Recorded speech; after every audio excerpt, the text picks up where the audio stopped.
ભગવાનને કાંઈ પણ કરવું, રાજી કરવા માટે શ્રદ્ધા નામનો પદાર્થ જોઈએ ભાઈ.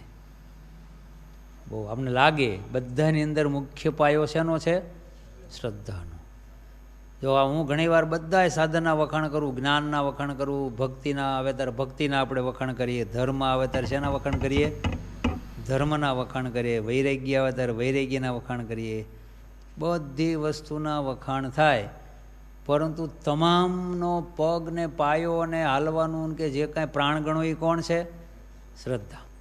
જો મહારાજ શું કીધું ખબર છે કે ભાઈ જે સત્સંગ કરે એના પર અમે જેવા રાજી થઈએ એવા બીજા કોઈ સાધને કરીને રાજી થતા નથી. કોના સમાગમથી? સાધુના સમાગમથી. સાધુના સમાગમે કરીને જેટલા રાજી થઈએ એવા કોઈ સાધને કરીને રાજી થતા. પણ સાધુ પાસે જવાની શ્રદ્ધા જોઈએ ને. શું જોઈએ? હા, માનો કે કથા વાર્તા આપણે કરીએ એ બધા કરતાં મોટું ભગવાનને રાજી કરવાનું સાધન છે, પરંતુ ચાલુ કરીને બેહવાની શું જોઈએ? શ્રદ્ધા જોઈએ.